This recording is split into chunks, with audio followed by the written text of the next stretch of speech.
you ever looked at your retirement savings account and thought, am I too late? I know I have. When I came to Canada from the Philippines, I was 26 years old. It felt like I was starting life from zero. The focus was finding a job, paying the bills, building family, buying a home, and simply making ends meet. For many years, retirement wasn't even part of the conversation. And honestly, I thought I had made one huge mistake by starting late. But as I've learned more about retirement planning over the last few years, I realized something really surprising. The biggest mistake I made wasn't starting late. The biggest mistake was thinking retirement planning was only about money. Today, I want to share my story and 5 lessons I've learned that I might help you, especially if you're also starting later than you hoped. My 20s and early 30s were all about survival, working, living paycheck to paycheck, getting married, saving for maternity leave, having children, saving enough to visit family back home in the Philippines. If there was extra money, it had a purpose already. Retirement wasn't one of them. The first time I really started saving was through an RRSP, but even then, it wasn't for retirement. It was to save for a down payment on a house. Then came the mortgage, car payments, raising kids. Life happened. Later, I joined a company that offered RRSP matching. I contributed 4% of my salary and they matched it. Looking back now, that may have been one of the best financial decisions I ever made. It was automatic, so I never had to think about it.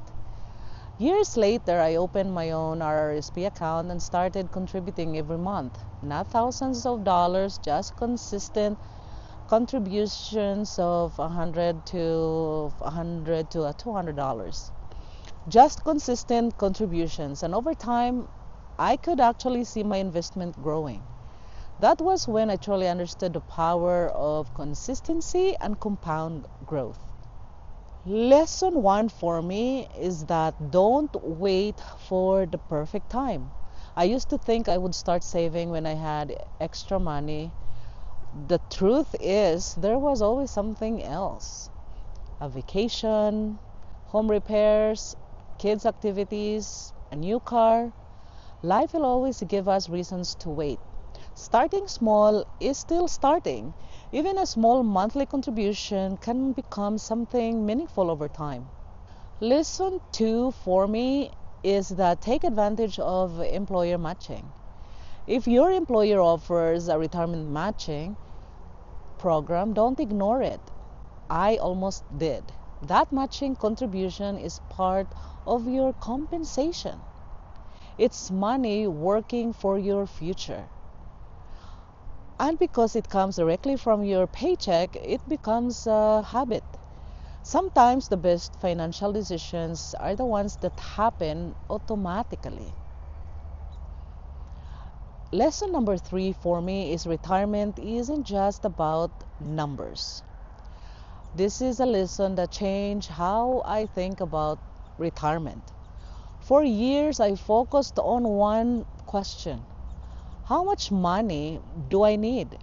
But eventually, another question became even more important: who will I be when I no longer have a job? So for decades, our work gave us structures: routine, purpose, relationships, identity.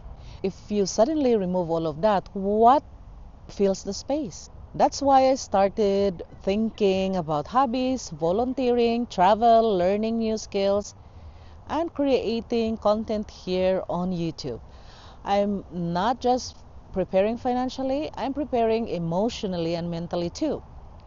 Lesson number four: define what retirement means to you. I used to think retirement meant stopping work forever. Now I see it differently. Retirement is having options.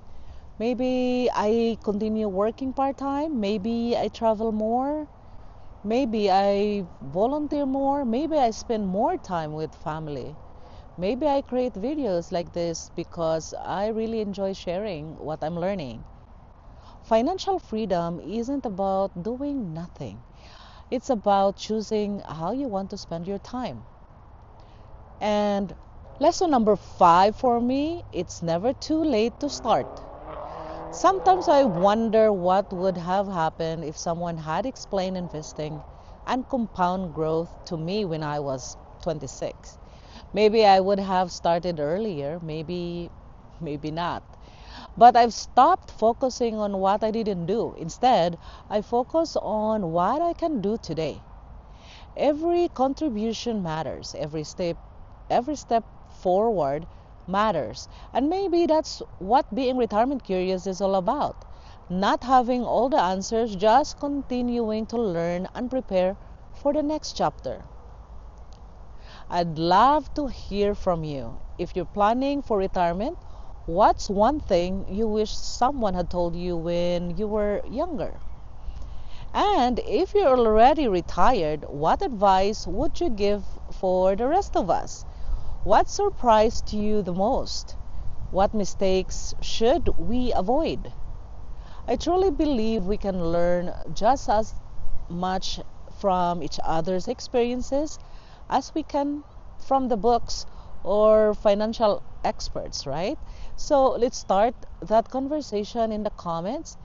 And if you enjoyed this video, consider subscribing to Retirement Curious with V, where we're exploring retirement planning, financial confidence, and creating a meaningful life after work, one conversation at a time. I'll see you in the next video.